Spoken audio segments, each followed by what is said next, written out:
Hi folks, welcome to Set Apart Homestead. This is Travis, the Prepared Homestead.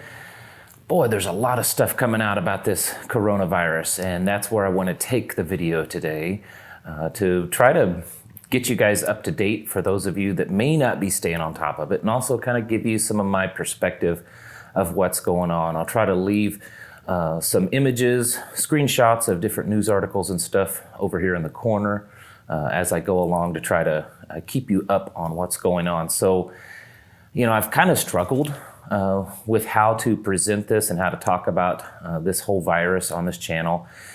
You know, I've tried to create a reputation here on the channel of someone that brings factual information and that doesn't hype things up and try to, you know, instill fear in people that, you know, the sky is falling. But on the other hand, I think that myself as someone that, you know, hosts a channel talking about preparedness and simple living and self-sufficiency, that I have an obligation to talk about things that have the potential of being a serious threat for us. And I see that within the preparedness community that I've been kind of monitoring online, that it seems to be one of two ways. Either there's people that are just in a, you know, full panic mode, or there's those that's just kind of like, yeah, it's not a big deal. It's just the flu. It's just a cold virus. It's not a big deal.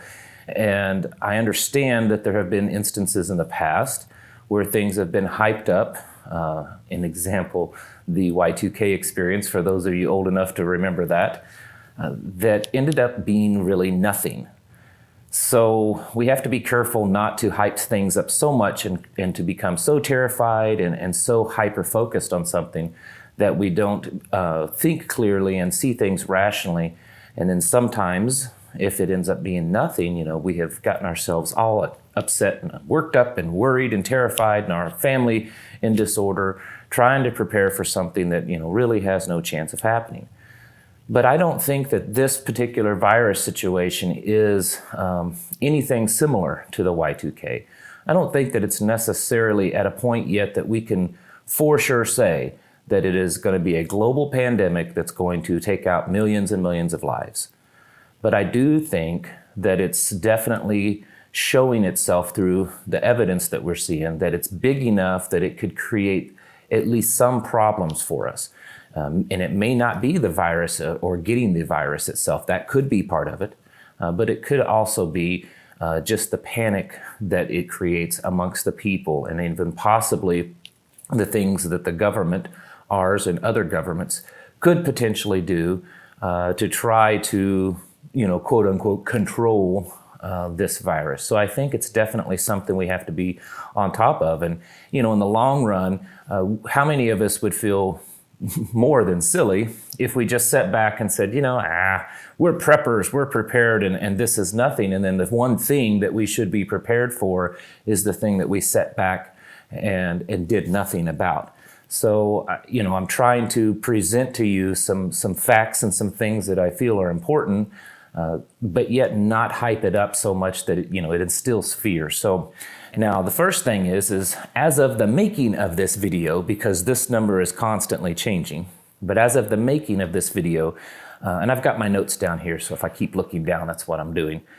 The infected official, remember, the official infected count is 45,174 people, and that's well surpassed the numbers of SARS. The official death count globally is 1,115, which also surpasses the SARS outbreak. Now, are these numbers, you know, a lot of people might say, well, you know, China has 1.4, 1.5 billion people, and the majority of these cases are in China. That's really kind of small compared to their total population. But are these numbers accurate? Is the Chinese government purposely hiding the true numbers? Or is it just something that they're just not capable because of the mass scale of what's going on? That's something that we're not too sure about, and I don't know that we'll really know that until maybe after this is all over with.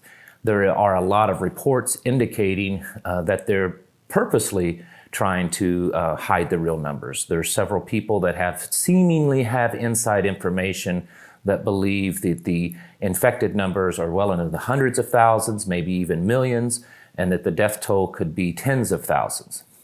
But let's look at this at least objectively and rationally and try to see if it's even possible for them to present actual numbers. If they truly wanted to present the actual numbers of the people that are infected, is it even possible to do that? First of all, B&O News, and I'll put this up here, reported this, and they seem to be a very legitimate global news source, and they've been one of the best staying on top of this.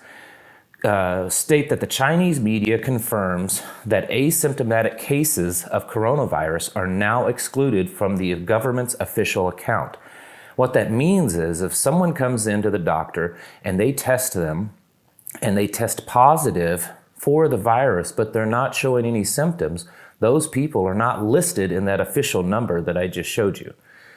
So however many that might be, and we don't know, it could be many, of course, they're not even included into that official number. And we know for a fact, and I'll show here in a little bit, that you can have this virus for actually quite a long time before you potentially start showing signs of it.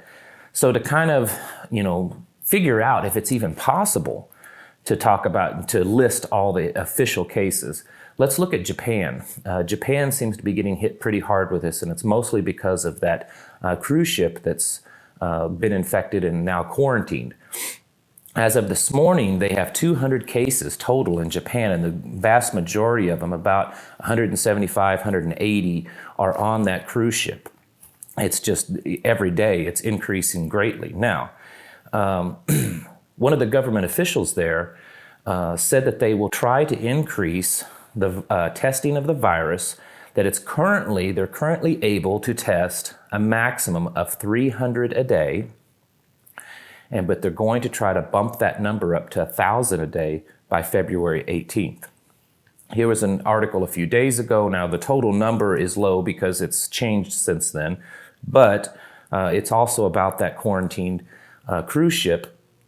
And one of the things in the article, it talks about, right down here, the Chief Cabinet Secretary says that it would be difficult to test all the passengers, and there's about 3,500 passengers on that cruise ship, and it says it would be difficult to test all the passengers and the crew, adding that testing will be prioritized for people with potential symptoms and the elderly. So here we've got Japan, a very modern and advanced country with a very advanced medical system, and they're saying it's very difficult, that they're maxed out at 300 tests a day, and it's becoming very difficult to test all the people just on that ship. And so there's no real possible way. I mean, what we can deduce from this is that in China, where they have quarantined now approximately 200 million people, if you add up all the people in the cities and the areas that they've issued quarantines, it adds up to about 200 million. There is no possible way that they are even testing everyone that even comes in with any symptoms, and they admit that they're not counting them if they don't have any symptoms. The CDC has been working on producing and getting out more tests, and they have sent out 200 tests to hospitals domestically and about another 200 internationally. So there are some tests out there, but even the amount, if you add up all the tests and the amounts that each test can take, it's still, nowhere near the amount of people that could potentially already be infected. And we're not even talking about people that are being added to the infection, new infections that are coming in. So let's look at it this way. If China has around 200 million people in the quarantine area, if they wanted to test everyone there, and let's say they were even capable of testing 100,000 people a day, and looking at how Japan can only do 300 a day, and they're trying to push that to 1,000, 100,000 is obviously out of the realm of possibility. But let's just assume that they test 100,000 people a day. It would still take almost 6 years to test everyone, and that's not including all the new cases that are adding up each day after that. So even if China wanted to, be honest and open and give the official numbers, they're not even capable of knowing what those official numbers are. So the best thing that we can do is look at this objectively and look at the amount of chaos that's happening in China, the videos that's coming from China, the reports from the citizens that's being leaked out, the satellite imagery that's coming in. I mean, all the things that are coming in just show that there is a lot of chaos over there, and there's probably many, many times more cases and fatalities than are being reported, probably to a grand magnitude. So just to kind of put that in perspective, this virus is much greater, I would suspect, than what a lot of people think, especially those that are just following mainstream news, or mainstream news are just taking the official numbers and regurgitating them. If you're not really kind of digging into the things and looking at other news sources and actually analyzing the numbers, sometimes you could say, well, you know, this really isn't that big a deal. I mean, it's 45,000 people. Look how many people get infected with the seasonal flu. That's really small compared to that. Well, this could be much greater than the seasonal flu. Here's an article that came out of New Zealand Herald, and it's talking about an official in Hong Kong. This guy said that the coronavirus could kill at least 45 million people. He's one of the top medical people in Hong Kong. He did a little research on the guy. He has quite a good reputation, so most likely his information, you know, it's pretty legitimate information. He's looking at an infection rate of at least 60%. And I'll show you something here in a little bit that another study was showing that the infection rate could be as high as 83%. Now, to put that in perspective, the seasonal flu infection rate is only about 10% at best. Sometimes it's, you know, it varies from year to year. Sometimes it's down to 5%, meaning that 5 to 10% of the population contracts the illness to begin with.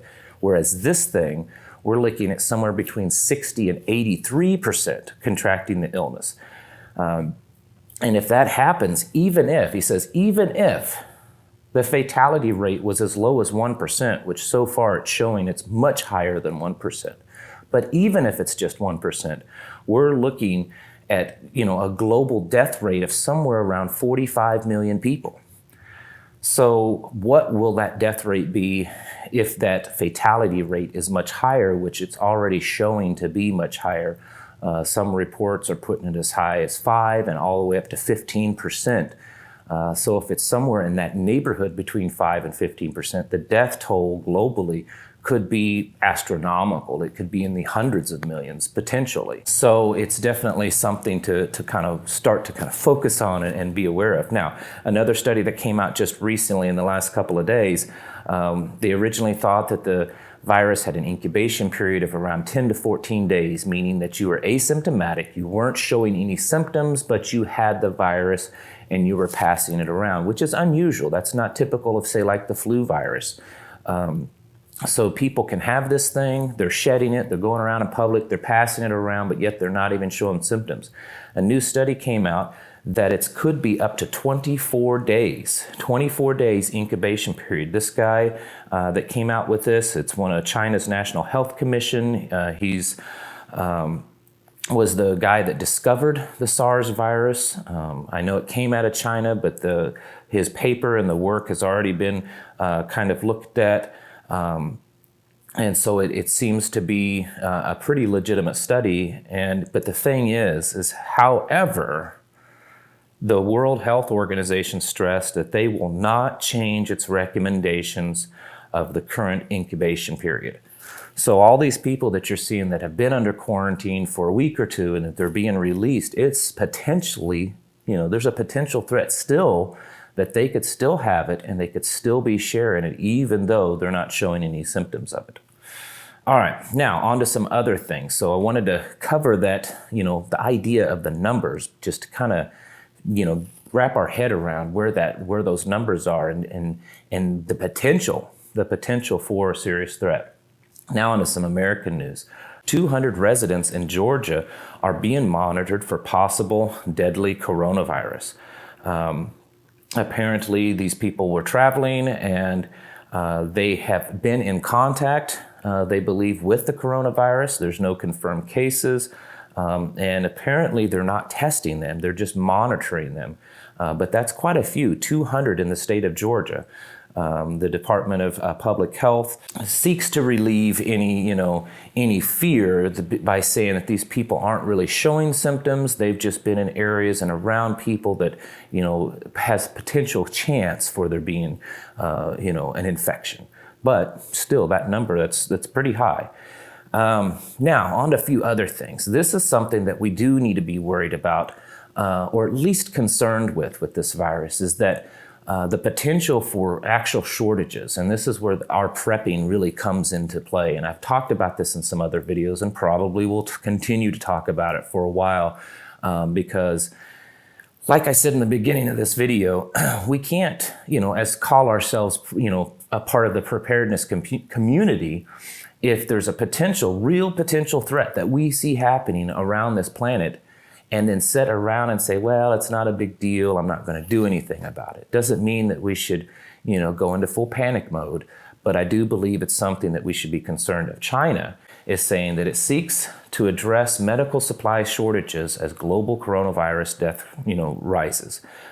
They are having a hard time keeping up with the medical supplies. Another article from Fox News saying the same thing. Now, here's the interesting fact.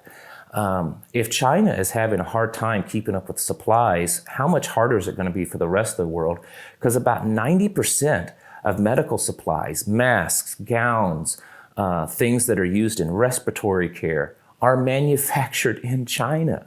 It's made right there. That's where we get it from, is from China. And so if China cannot keep up with the medical supplies, if they're running shortages already, that tells me two things. Number one, this is much bigger than 45,000 people infected than the official number. If they cannot keep up with the medical supplies, if they're already having shortages, then that number, that the official number, just in no way can be right, which we already know that.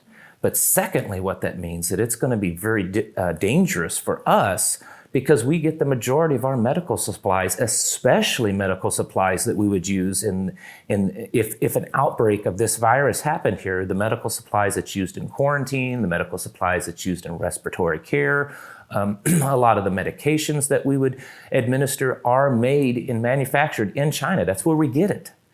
And they're having a breakdown of the supply chain. How much more would it be here? And, along with that, there's an article out of Yahoo News that the silent threat to America could be its dependence on Chinese pharmaceuticals. And the article goes on to say that about 80% of pharmaceuticals come from China, and that's including over-the-counter and prescribed. Just the over-the-counter number is over 90%. So we get a vast majority of our pharmaceuticals from China. And they're having a breakdown in their system. People aren't able to go to work. The factories are sitting empty and closed. At some point, that breakdown in the supply chain is going to trickle down to us.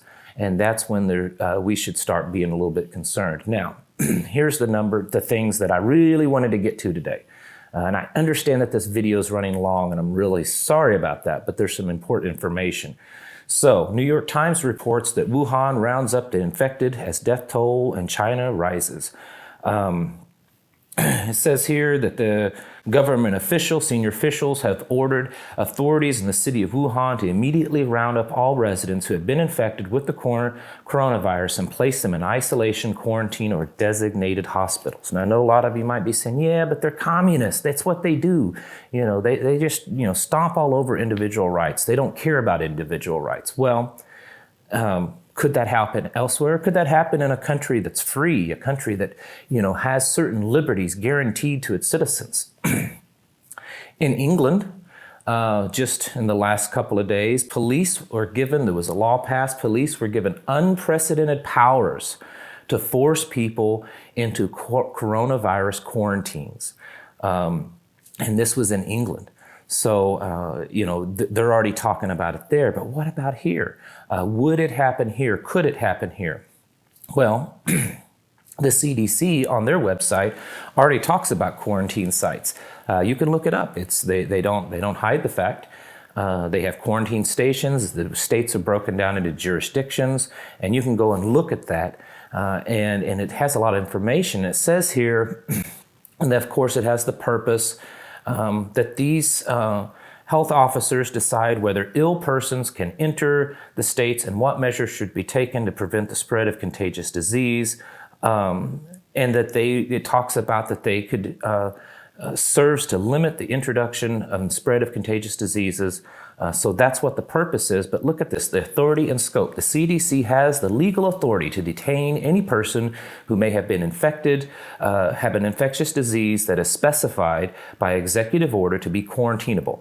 If necessary, the CDC can deny ill persons with these diseases entry to the United States. The CDC can also have them admitted to a hospital or confined to a home for a certain amount of time to prevent the spread of disease. I think that this is something that we should definitely be concerned of. The U.S. government has already laid out 11 quarantine areas on military bases, and you can see in the graphic that I'm putting up here, probably have already heard of that. This is, I know a lot of people are saying, well, if these people are sick and they're contagious, they should probably, be quarantined from the rest of us. But here's what happens.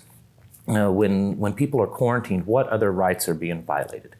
What other things are happening, and how long is that quarantine going to last? If this thing gets big enough and if there's enough panic behind it, we could start seeing some definite harsh draconian restrictions on people if they choose to start issuing emergency declarations and quarantining people. And that right there is something that we should all be concerned with. So as I said, this is not something that we should necessarily be in full panic mode, but it's certainly some things that we should be concerned with, be aware of, and start getting ourselves and our families prepared for. All right, thank you very much for watching, and I'll catch you in the next video.